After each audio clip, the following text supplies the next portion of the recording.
Hallelujah.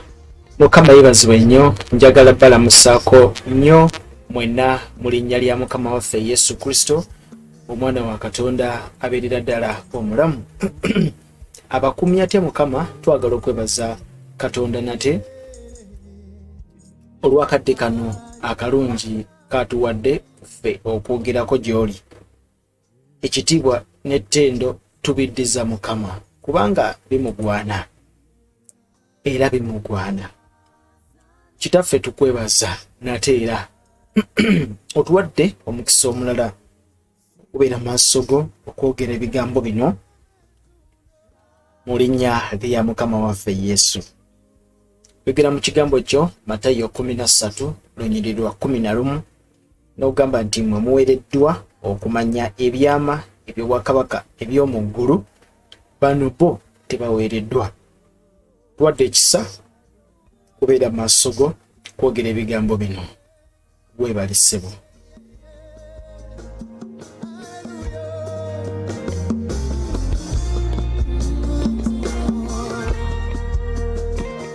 Kyetuva tukwebaza nate era nga nkukoowoola saaki ekingi, mukono gwo ogw'amaanyi ogutayimpawadde, sisinkane abantu bano nga tugenda okuyiga mu linnya erisinga amannya gonna erya Mukama waffe Yesu Kristo abeerera ddala omulamu.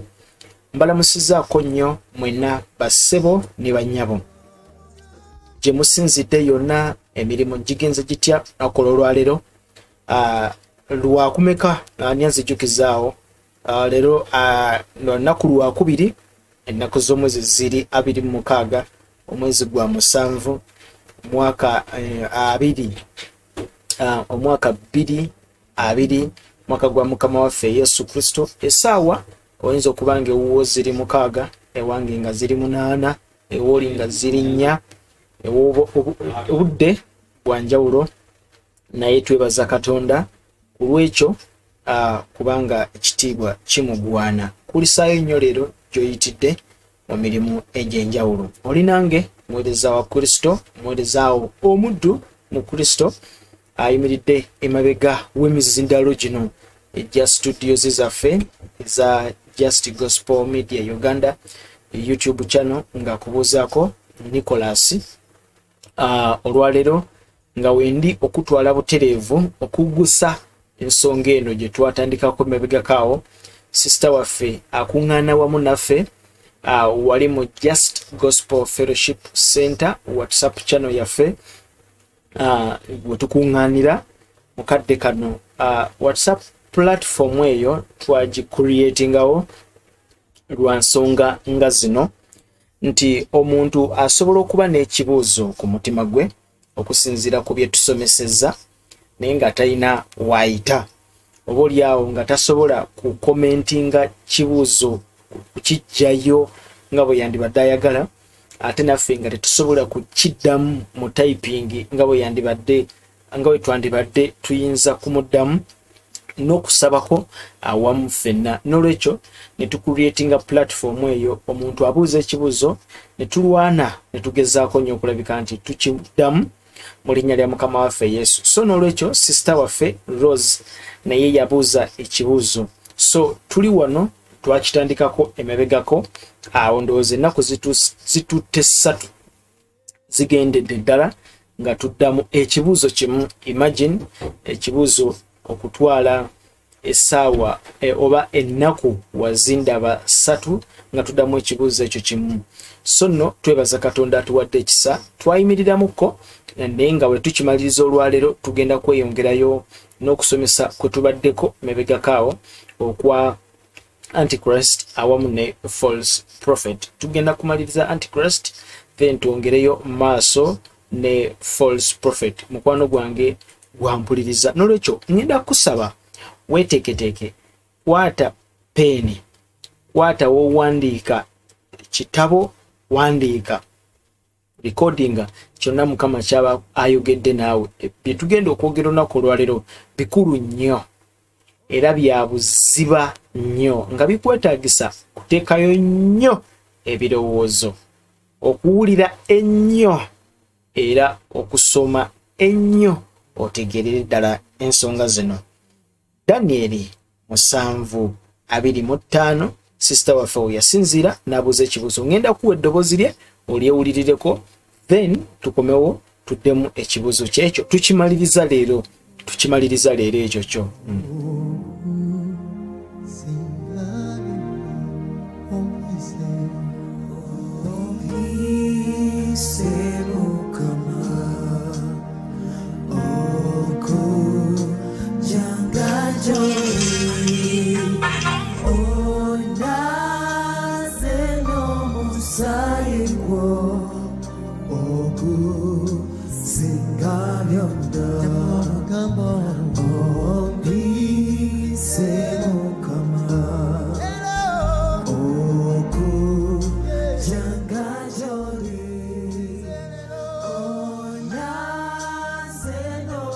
Mukama yeebazibwe nnyo abooluganda, mbalamusizaako nnyo mu linnya lya Yesu Kristo omwana wa Katonda abeerera ddala omulamu. Mwebale nnyo okuweereza, mwebale nnyo okuyimirira, Mukama abawe nnyo omukisa. Musumba waffe, omusomesa waffe, mwena ba admin n'abooluganda mwena, Mukama abatuweere nnyo omukisa, mwebale obutakoowa. Ndinawo ekibuuzo nga kiva mu Danieli 7:25 wagamba weewati musomesa Mukama waffe akuwe nnyo omukisa okubeera nga otusomesa wamu ne musumba mwebalire ddala. Wagamba weewati alyogera ebigambo olwa 25 lugamba we luti bansonyiwemu olw'eddoboozi eriyitamu. Alyogera ebigambo ebibi ku oyo ali waggulu ennyo era aligezaako okukyusakyusa ebiseera ebyateekebwawo n'amateeka agassibwawo. Awo we wali ekibuuzo kyange, omulaba ono biseera kye bye yakyusa n'amateeka gaabyo. Mukama yeebazibwe nnyo omulungi. Omulaba ono biseera ki bye yakyusa n'amateeka? Amiina, nkulamusizaako nnyo. Bw'owulira sister waffe ekibuuzo kye yabuuza mu Danieli 7:25 abuuza nti biseera ki omulabe bye yakyusa n'amateeka gaamu. Naye njagala kujjukiza nti Danieli 7:25 omulabe ebiseera bino teyabikyusa nga sister wannyonnyola oba bw'abuuza ekibuuzo. ekyawandiikibwa kigamba nti alilowooza okuwanyisa ebiseera. Alilowooza okuwanyisa ebiseera. Nakibasomesezza olunaku lw'ejjo. Alilowooza okuwanyisa ebiseera ye Bayibuli. N'amateeka agassibwawo. Awo 5 lugamba bwe luti, basonyiwemu olw'eddoboozi eriyitamu, alyogera ebigambo ebibi ku oyo ali waggulu ennyo, era aligezaako okukyusakyusa ebiseera ebya. Owulira, aligezaako okukyusakyusa ebiseera. Oluganda olulala lugamba alirowooza. Alirowooza oba aligezaako. Kati twagala tutereze ekintu kino. Omuseveniside bw'amaliriza okusoma olunyiri luno nga Bayibuli agibikako, then nga atandika okusomesa nti kakati Antichrist agenda kukyusa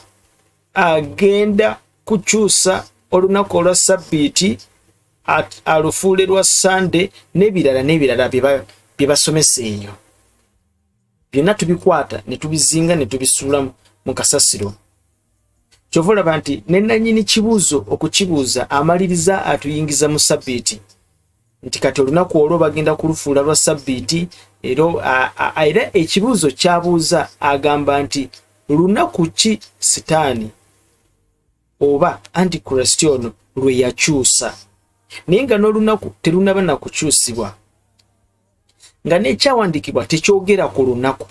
Kyova olaba nti abaseveniside awo nabo ne bawamba abantu ne babaziika. Kati ekyawandiikibwa kigamba alirowooza okukyusa olunaku. Naye nannyini kibuuzo ye bw'aba akibuuza takibuuza nga kyawandiikibwa bwe kiri. Ekibuuzo kyandibadde biseera ki byalowooza okuwanyisa, era mateeka ki galowooza okuwanyisa. Kati ekyawandiikibwa tekikomaawo, kyeyongerayo wansi ne kigamba era biriweebwayo mu mukono gwe okutuusa ekiseera n'ebiseera n'ekitundu ky'ekiseera lwe biriggwaawo. Awo Daniel 7:25 naggwa. Kakati bakulaga nti bakomyawo ebiseera wali waggulu n'amateeka byalowooza okuwanyisa oba okukyusa. Kakati ne babizza wansi wano era biriweebwayo mu mukono gwe. Kitegeeza nti ebiseera, ekiseera n'ekitundu ky'ekiseera biriweebwa mu mukono gwa Antichrist. Biriweebwayo mu mukono gwe. Kitegeeza nti akadde ako ebiseera ebyo biribeera mu mukono gwe. Kakati olina okukitegeera nti ekiseera n'ebiseera n'ekitundu ky'ekiseera emiteeko giri esatu. Giri emeka? Giri esatu. Phases ziri esatu oba periods ziri satu. Antichrist ono walina okufugira periods satu. Esooka ekiseera, ekyokubiri ebiseera bye biri waggulu ebyogeddwako, alowooza okukyusa ebiseera n'amateeka. Kakati wano wansi bakugamba ekiseera, ebiseera n'ekitundu ky'ekiseera. Wandiika. Kakati tuwulirize sister, tumalirize nakyo ekibuuzo kye tugende mu kusomesa. Tekebwawo n'amateeka agassibwawo. Awo we wali ekibuuzo kyange. Kati kikino ekibuuzo kye ogenda kuwulira nti ekibuuzo kye tekikwatagana na kyawandiikibwa, era ekibuuzo kye akibuuza mu ngeri ya kiseveniside, kubanga bo bwe batyo bwe babuuza ebibuuzo byabwe ne babuuza abantu. Aya, tugende. Omulabo ono biseera ki bye yakyusa n'amateeka gaabyo? Omulabo ono biseera ki bye yakyusa? Tukaddemu. N'amateeka agassibwawo. Awo we wali ekibuuzo kyange. Omulabo ono biseera ki bye yakyusa n'amateeka gaabyo? Omulabo ono biseera ki bye yakyusa n'amateeka gaawo? Kakati yo omubuuzi w'ekibuuzo yakulaga nti biseera bino babikyusa nadda. ebiseera kibi yakyusa n'amateeka gaawo. Kakati olwaleero njagadde nkusomese ku kiyitibwa ebiseera, ekiseera n'ekitundu ky'ekiseera kitegeeza ki. Kwata bayibuli yo bikula. Kakati nga tetugenze wala, Danyeri bw'aba awandiika okubikulirwa kuno atusonza ku mulembe guno gwe tulimu, Antichrist byateekateeka mu nkola, byateekateeka okukola. Danyeri atuwa akadde Antichrist kagenda okumala ng'afuga, naye akadde kano akakozesa oba akoogera. Danyeri ayogera akadde kano ng'ayita mu biseera, ng'akozesa ebiseera, kubanga ebiseera ebyo, era ebigambo bino tubyogera buli lunaku. Ebiseera bino, ebiseera biri tukozesa ekigambo ekyo, ebiseera bino sikutegeera, oba ebiseera tukozesa nnyo ekigambo ekyo ekiyitibwa ebiseera. Kakati abantu banedda babeeranga balima, naye baabalanga obudde, seasons and times, nga bagenderera kubibala bye baalimanga. Seasons ezo kasooli akuze ne babala nti kasooli akulira emyezi 6. Kakati eyo nebeera season, era tugamba season ya kasooli, kasooli akulira emyezi 8, eyo season. Kati bwe yasukanga season neyingira mu mwaka, ekyo bakibalanga as a time. Times. So times bagubalanga gubeera mwaka. A time bagubalanga mwaka, kubanga gwabuukanga season ne gufuuka time. Kyovulaba nti it is a season of harvest. Season of harvest gabaira makungula. Biro babeera mu biseera nkite ntya, babeera mu harvesting time. Nkitwale bwentyo. Kakati akadde ako akabeera ak'okukungula wangi, akadde ako akabeera ak'okukungula kanjawulo nnyo n'omwaka. Nti kasita ebijanjaalo ebyo kasooli lumonde asukka season, abeera ayingidde kye tuyita time, gubeera guweze mwaka. Mukama yibazibwe. So wegendereza bwe boogera ekigambo time, times and half of a time, babeera batuuse okubala emyaka. Njagala nkuddusa emisinde, ekigambo kino kikutegeeze. Wandiika Danyeri 4:25. Njagala nkuleete nkulage Danyeri 7:25 nti bwe yali ayogera ku kye tuyita times and half of a time, ebiseera, ekiseera n'ekitundu ky'ekiseera, yali tayogera ku kye tuyita Sabbath. Nedda, yali ayogera ku myaka Sitaani, Antichrist gyagenda okumala ng'ayigganya abantu ba Katonda, ng'ayigganya ekkanisa.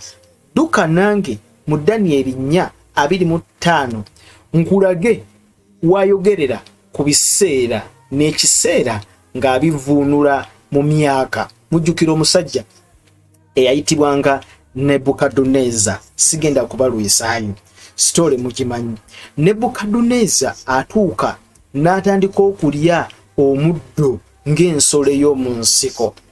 Bayibuli etusomesa nti Nebukaduneza yalya omuddo mu ttale ng'ensolo. Yalya omuddo ogwo. Omanyi emyaka gye yamala? Emyaka gyali 7 bweddu. Emyaka egyo 7 bagibala times. Ebiseera ebyo byawera 7. Kyenkutegeezeza nti baabalanga ebiseera season kasita yasukka kwekyo kiringa omukyala alina okuzaala omwana bawa estimation ya myezi 9 eyo tugitwale nti season.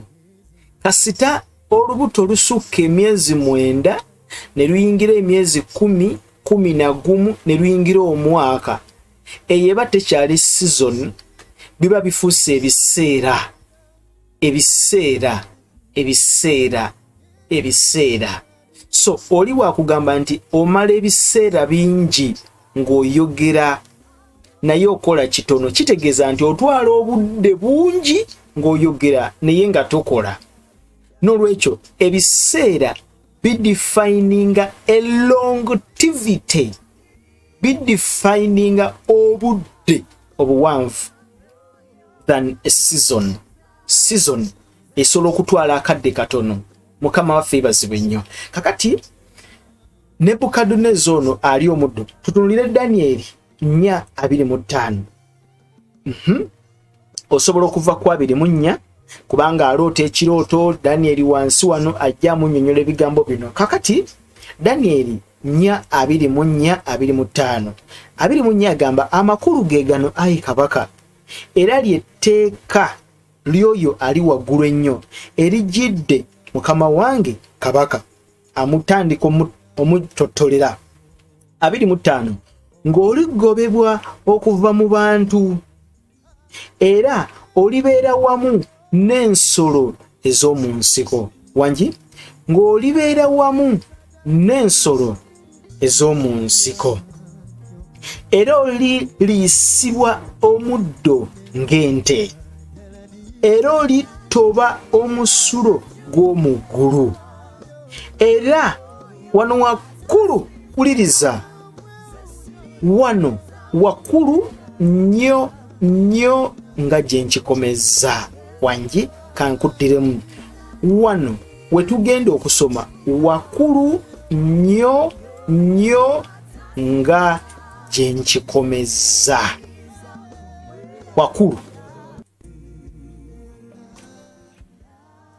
era ebiseera 7 biri kuyitako.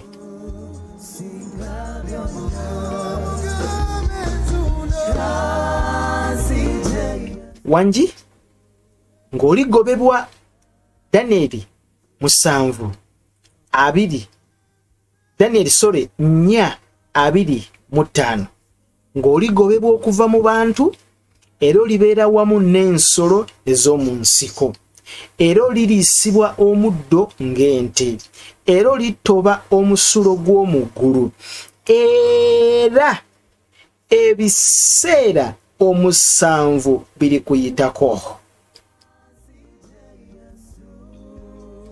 Era ebiseera 7 biri kuyitako.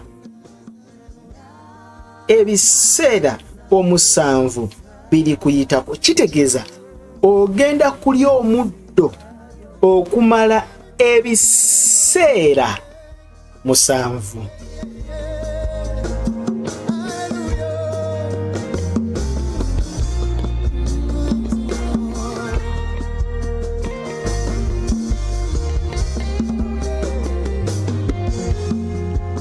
Daniel 7:25 eri tuvuddeyo mu Daniel 4:25 tuli mu Daniel 7:25.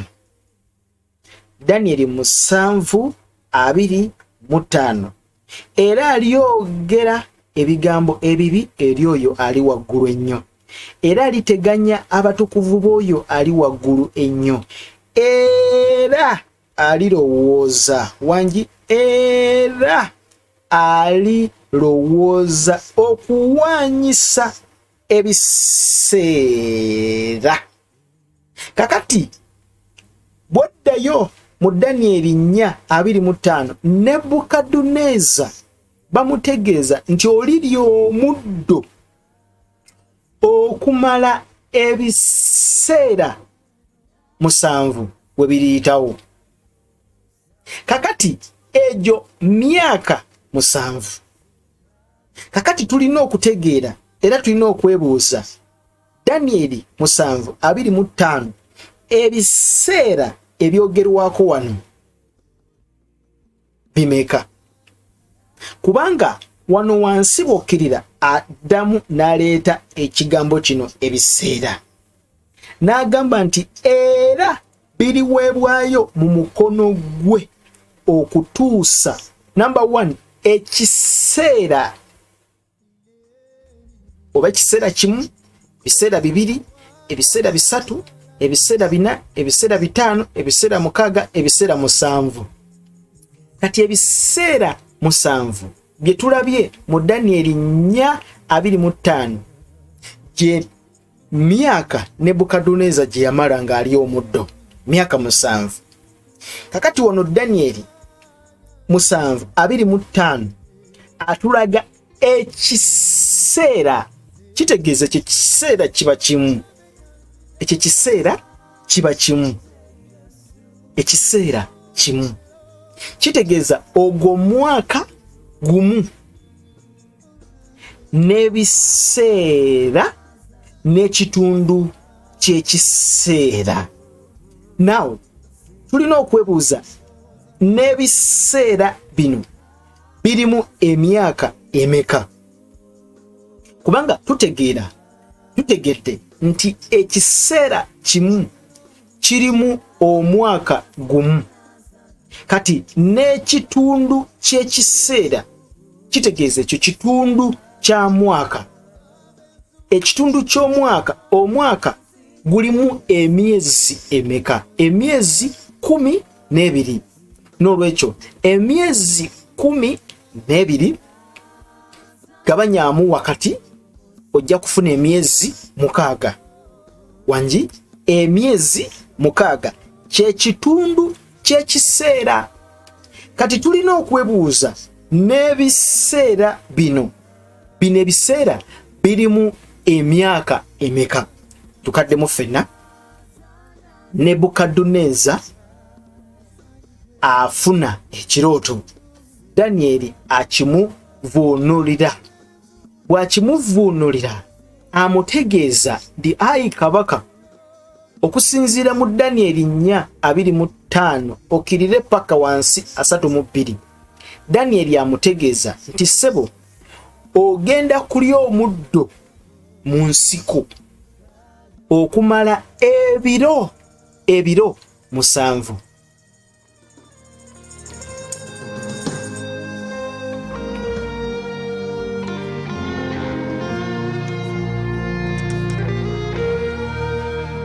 Wangi ebiro 7 ssebo Nebukaduneza, egyo myaka 7. Nkujjukiza batandikanga okubalanga kye bayita ekiseera, omwaka gumbwe guti bagubalanganga ekiseera.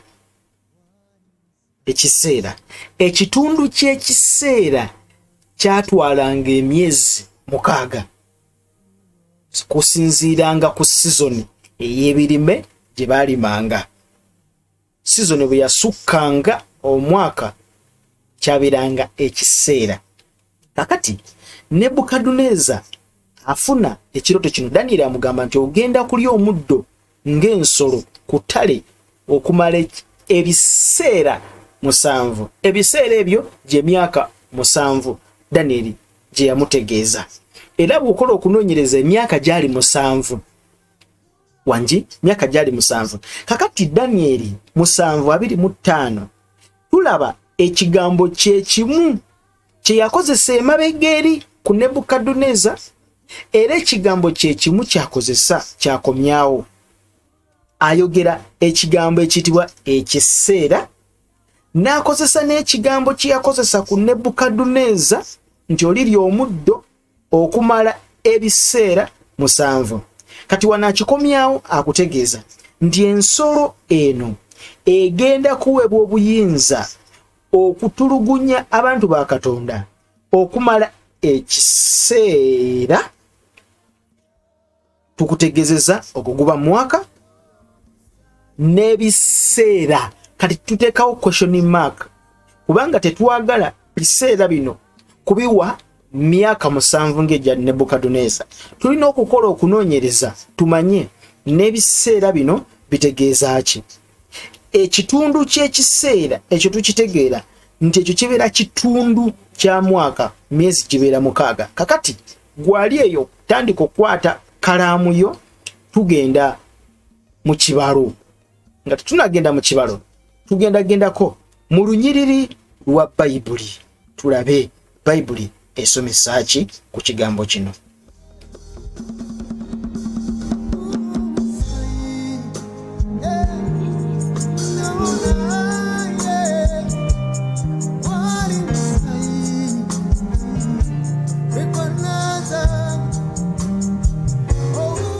Kakati akutte Bayibuli naawe akutte ekkalaamu oba olina calculator wandiika ebigambo bino.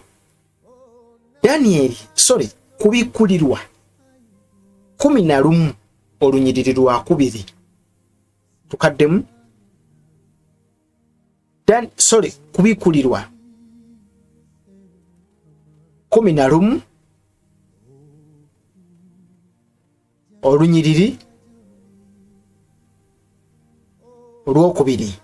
Luwandiika olunyiriri olwo tugenda kudda ogende mu Kubikkulirwa 12 n'olunyiriri lwa 14. Tusooke tulabe waawo. Kubikkulirwa 12 14. Kubikkulirwa 12 14. Otuseewo Kubikkulirwa 12 14. Nkujjukiza nti Danieli awa record Yokaana nabbi mu kitabo ky'Okubikkulirwa afuna record yemu almost neya Danieli. Mwaba yiga ku nsolo Danieli ziyalaba ate ne Yokaana ensolo ziyalaba. Kakati Yokaana atutegeeza mu Kubikkulirwa 12 n'olunyiriri olw'e14. Omukazi osobola okusoma 13 bw'oba olina obudde. Kale tumusome Kubikkulirwa 12 13 tusome ne 14. Amina. Ogusota bwe gwalabanga gusuuliddwa ku nsi ne guyigganya omukazi eyazaala omwana ow'obulenzi. Kati ogusota guno ye Sitaani. Jjukira Bayibuli tusomesa biwoobe ssanyu eri eggulu, biwoobe eri ensi, kubanga omuli oli omi asse gye muli ng'amanyi ng'alina akaseera katono, ng'amanyi alina akaseera katono. Mukama waffe yeebazibwe nnyo. Kakati Bayibuli tusomesa nti ogusota bwe gwalaba nga gusuuliddwa ku nsi, awo olina kitegeera Sitaani yasuulibwa ku nsi. Nkujjukiza oli ku Just Gospel Media Uganda. Kibuuzo kino kyabuuziddwa sister waffe eri ku fellowship yaffe eya WhatsApp. Ne guyigganya omukazi eyazaala omwana ow'obulenzi. Kakati kanisa mukazi ffe tuzaaliddwa. Kati ogusota guno guyigganya ekkanisa ya Kristo. 14. Omukazi n'aweebwa ebiwawaatiro 2 eby'empungu ennene alyoke abuuke okutuuka mu ddungu mu kifo kye gy'alisizibwa. Ekiseera n'ebiseera n'ekitundu ky'ekiseera mu maaso g'omusota. Yokaana akwata ebigambo bye bimu Danieli nabbi byeyayogerako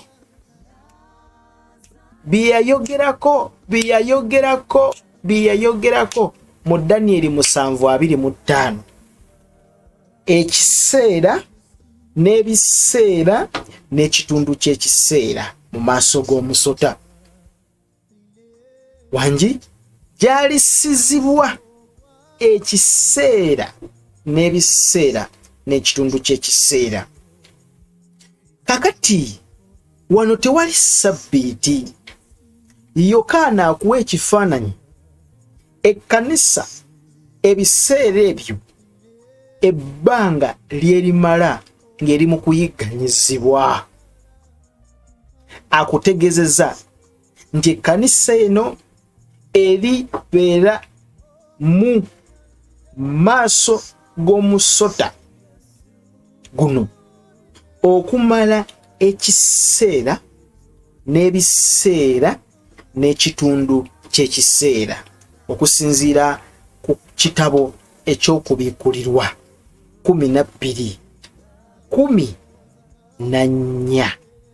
kubikulirwa 12:14 okategedde tukaddemu kubikulirwa 12:14 Yokaana ku kizinga Patumo addamu atuwa ekifaananyi Danyeri nabbi kye yalaba kye yayogerako ng'ogusota kuno Antichrist agenda kumala ebbanga ery'ekiseera n'ebiseera n'ekitundu ky'ekiseera ng'ayigganya ekkanisa ng'ayogera ebigambo eby'obuvoozi ng'abonyaabonya ekkanisa ng'alwanagana n'ekkanisa.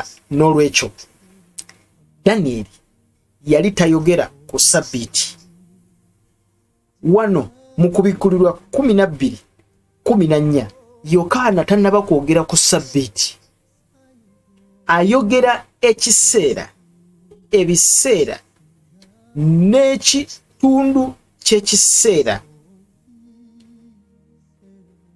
Ogusota guno lwe gulimala nga guyigganya ekkanisa ya Kristo. Nkyakulina tovaawo.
Amina, Mukama ibazibwe nnyo.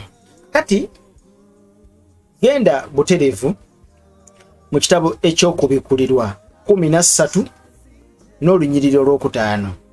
Kubikulirwa 13 n'olunyiriri olwokutaano.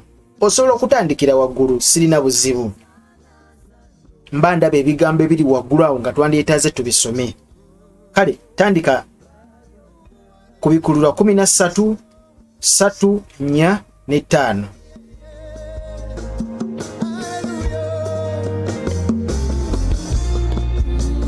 Kansome kubikulirwa. Njagala tuzuule ebbanga lino ery'ekiseera n'ebiseera n'ekitundu ky'ekiseera. Tubigatte olabe kye baali bategeeza. Ogenda kwewonya. You are going to be surprised. Kubikulirwa 13 n'olunyiriri olwokubiri. Olw'obudde tandika olwokuna. Kubikulirwa 13 olunyiriri olwokuna.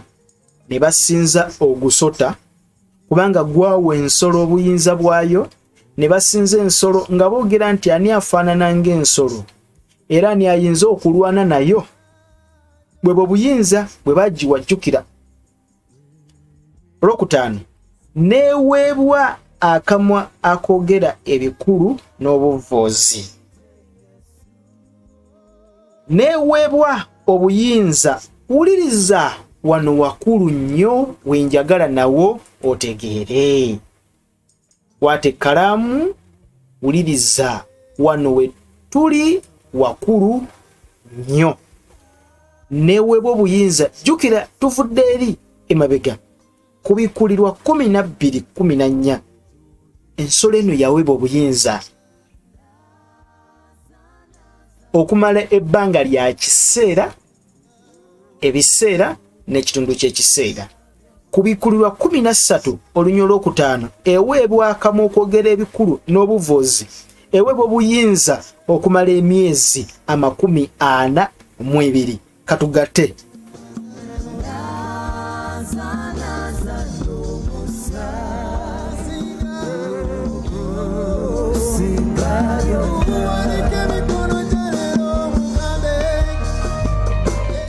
Kakati omwaka gulimu, njagala tugatte emyezi gino 42 okute kaliculeta. Kwata kalamu yo. Emyezi gino 42 ku Bikkulirwa 13 n'olunyiriri olwokutaano. Ensolo eno yaweebwa akamwa okwogera ebikulu n'obuvoozi, era yaweebwa obuyinza okumala emyezi 42. Gino emyezi 42 Yokaana bamubikkulira ekyama ekyo nti kino ekyama Danyeri kye yalaba mu Danyeri 7. Mu Danyeri 7 bwe tuddayo mu Danyeri 7:25 alirowooza okuwanyisa ebiseera n'amateeka, era biriweebwayo. Ebiki ebiriweebwayo? Ebiseera byonna biriweebwayo. Danyeri 7:25 era biriweebwayo mu mukono gwe okutuusa ekiseera n'ebiseera n'ekitundu ky'ekiseera lwe biriggwaawo. Kitegeeza nti bwe tugenda ne tukwata ku Bikkulirwa 13 n'olunyiriri olwokutaano, akuwa ebbanga Danyeri lyeyogerako. Danyeri 7:25 akozesa ekifaananyi eky'ekiseera, ebiseera n'ekitundu ky'ekiseera. Kakati ku Bikkulirwa, Yokaana amaliriza afunye okubikkulirwa kwa Yokaana ng'akutegeeza nti okusinziira ebbanga ogusota guno lye gulifuga ensi, okusinziira ku Bikkulirwa 12:14, ekiseera, ebiseera n'ekitundu ky'ekiseera. Ku Bikkulirwa 12:14 akwatagana ne Danyeri 7:25. Kakati ku Bikkulirwa 13:5 Yokaana bamaliriza bamuwadde okubikkulirwa kuno nga bamutegeeza nti Yokaana wategedde nti mukwano gwange ebbanga ligenda kutwala emyezi 42 okusinziira ku Bikkulirwa 13 n'olunyiriri olwokutaano. Ebbanga liri lyonna eriziryogerwako ekiseera n'ebiseera n'ekitundu ky'ekiseera bigenda kutwala oba bitegeeza emyezi 42 okusinziira ku Bikkulirwa 13 n'olunyiriri lwakutaano. Kakati emyezi 42 ngenze mpola kubanga njagala otegeere. Emyezi 42 kitegeeza ki omwaka gulimu emyezi 12 emyaka ebiri girimu emyezi emeka omwaka gulimu emyezi 12 wangi now tuba twebuuza emyaka ebiri girimu emyezi emeka giba girimu gattagattaawo giba girimu emyezi 24 bwembaze emyaka ebiri omwaka gumu gulimu emyezi 12 ezo zennaku 360 so kitegeeza nti emyaka ebiri gigenda kubeeramu emyezi 24 kati emyezi 24 tugatteko ekitundu ky'ekiseera kitegeeza egyo emyezi gibeera 6 n'olwekyo gatta emyezi 24 ogatteko emyezi 12 ogatteko n'emyezi 6 ojja kufuna 506 3 mu 6 ogatteko emyezi 6 wano meka 12 wano waggulu 4 so kitegeeza ogenda kukola homework okwate emyezi 12 kyekiseera nakutegezeza nti omwaka bagubalanga ekiseera gwabeeranga omwaka gumu ekyo kiseera kimu omwaka gumu tugubalamu emyezi 12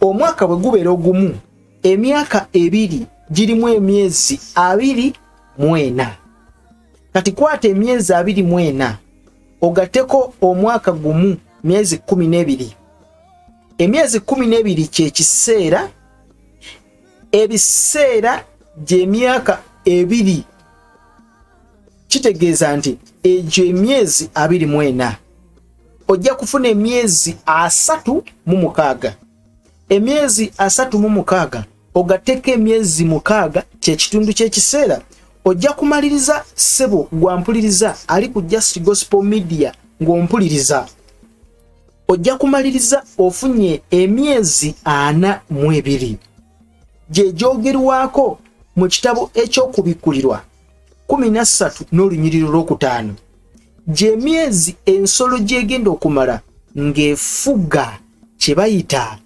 ekkanisa n'ensi wamu emyezi 42 gy'ogenda okusanga mu kitabo eky'okubikkulirwa 13 n'olunyiriri olw'okutaano oli ku Just Gospel Media Uganda.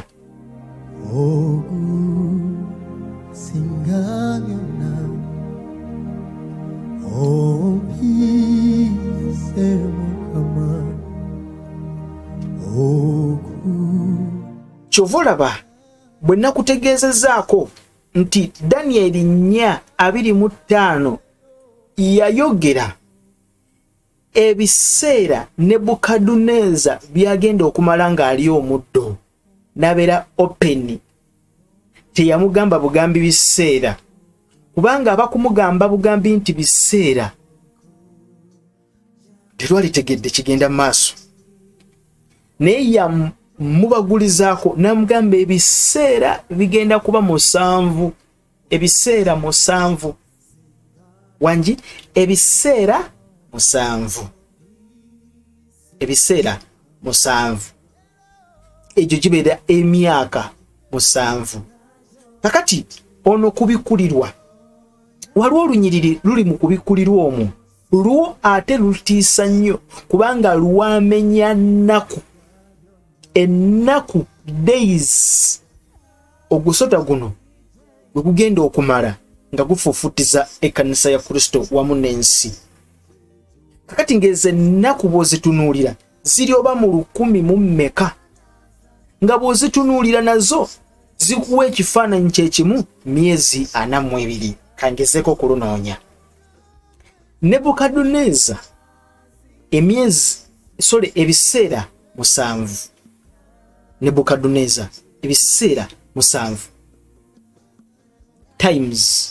N'olwekyo gwe wenaalowooza nti Daniel 7:25 ayogera ku sabbiiti, n'omala n'owuliriza okusomesa kuno n'osigala nga okyebuuza ekibuuzo kye kimu, ngenda butereevu wa chairman ne musaba ebbaluwa nga yakukuba miggo, nga kiboko 10 ezisooka tokutteeyo, kukubuuza otegedde oba nedda, nti sinnaba kutegeera, ddawo galamira nkukuba ekibooko. Kubanga Daniel 7:25 tayogerangako ku sabbiiti, tekibangayo, ayogera biseera Sitaani byagenda okumala ng'afuga ensi. Biseera Daniel 7:25 n'enkulaga ebiseera we byakozesebwa bingi nnyo, bisinza na kumalayo ssaawa zino. Bwe tusalawo kusomesa topiki eno ne wiiki eggwako ne tukwata wiiki endala,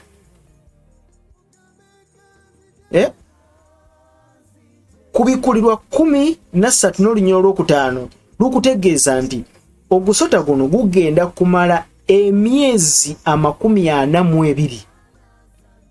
Emyezi 42. Emyezi 42 ye kubikulirwa 13, kubikulirwa 13 n'olunyiriri olwokutaano.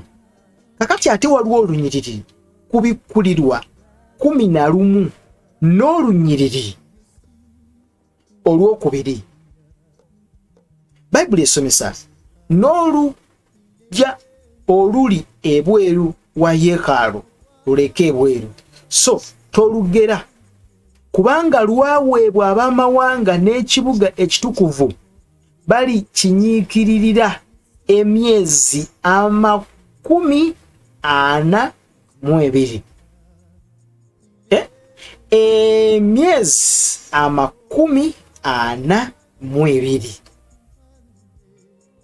Lwokusatu, nange ndibawa abajulirwa bange era baliragulira ennaku 1,260 nga bambadde ebibukutu.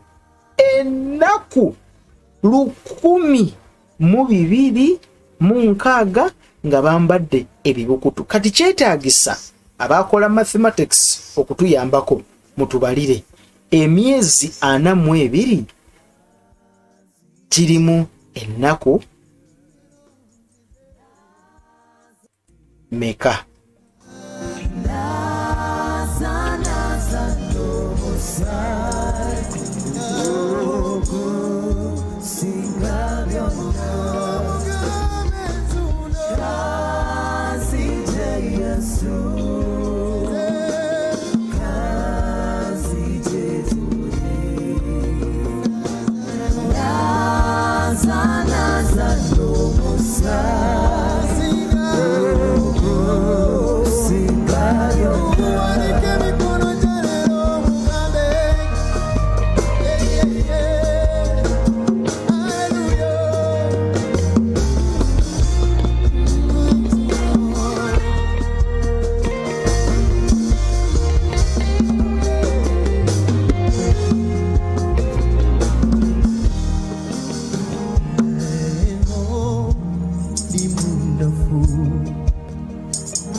Mukama ibazibwe nnyo. Ndooza maliriza ne kano. Abakola mathematics wano wetubeetaagira. Tuula wansi gatta kino ngenda kukikuwanga homework. Ojja kudda mu comment wano ongattire olabe. Oh Mukama waffe weebale nnyo Yesu. Nkuwadde homework. Ogenda kutuula wansi ogattegattemu ekyawandiikibwa kino ekiri mu kubikulirwa 11 kubikulirwa 11 n'olunyiriri olwokubiri nga lwogera nti n'olujja oluli ebweru wa yeekaalu luleke ebweru so tolugera kubanga lwaweebwa ab'amawanga n'ekibuga ekitukuvu bali kirinnyirira emyezi 42. Aha. Kakati emyezi 42 nagigambyeko waggulu. Okkirire mu lunyiriri olwokusatu. Agamba nange ndibawa abajulirwa bange babiri. 2 witnesses abo tuli balaba maaso eyo Mukama ali batuwadde obudde.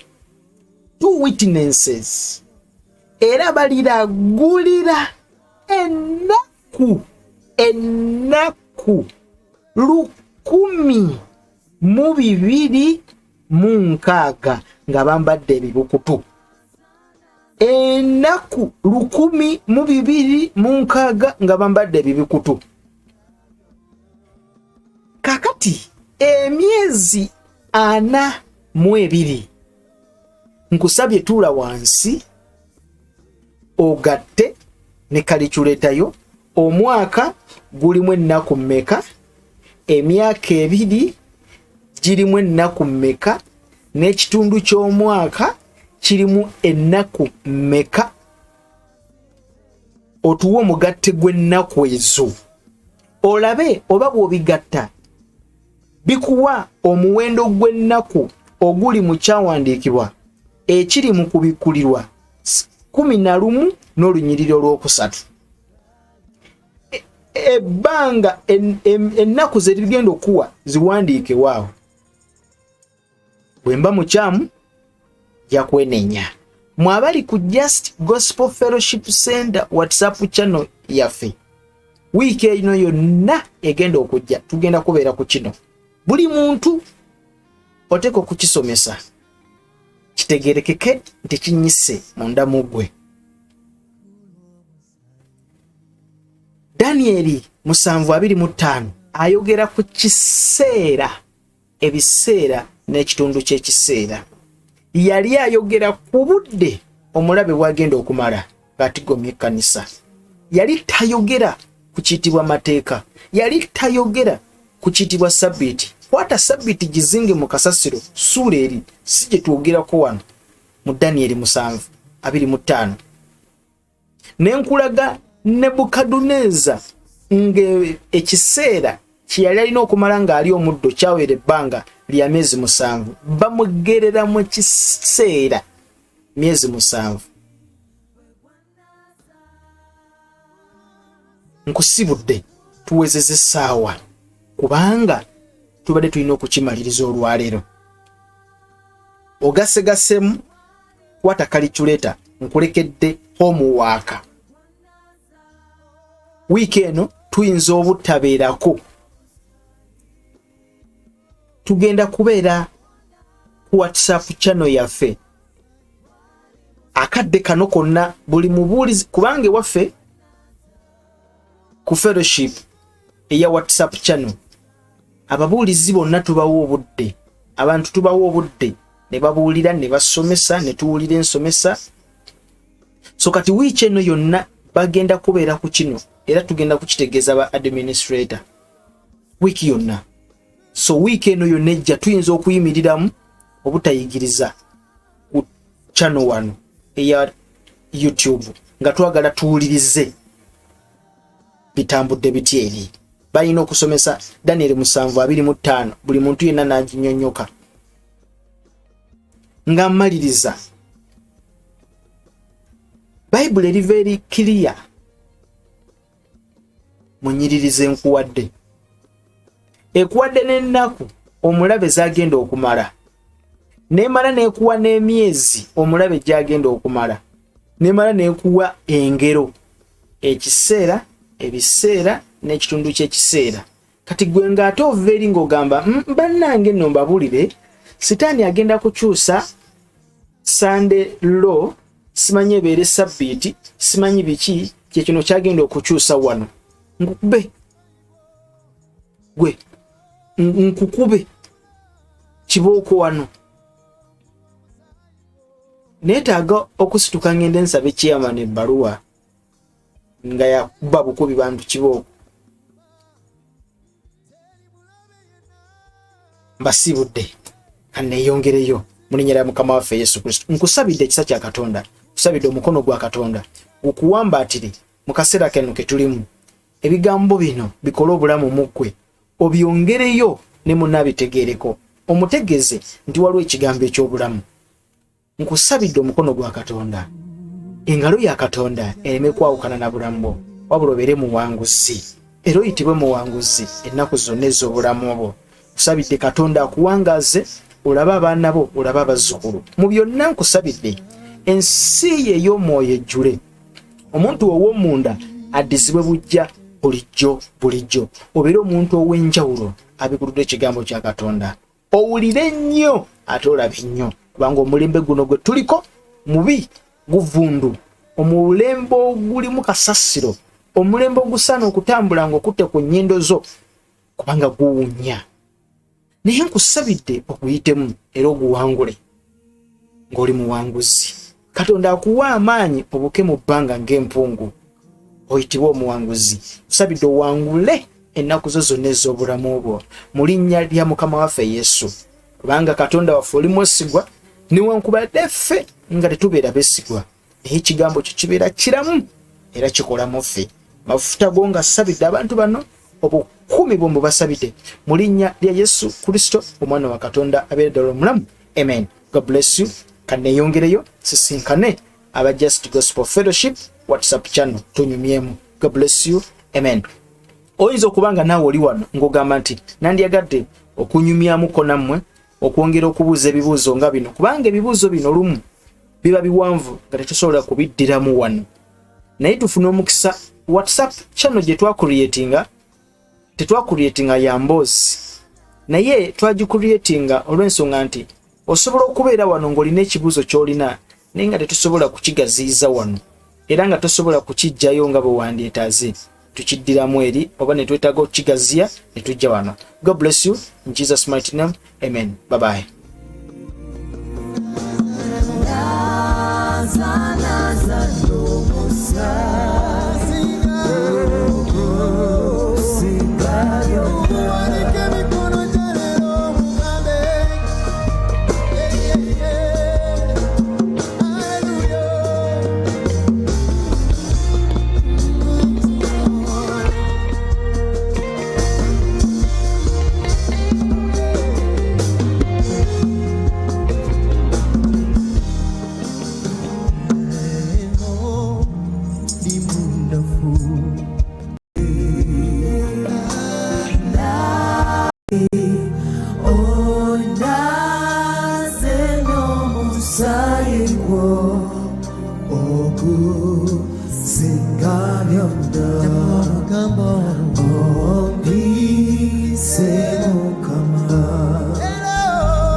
wewe sige wange ndi munyafu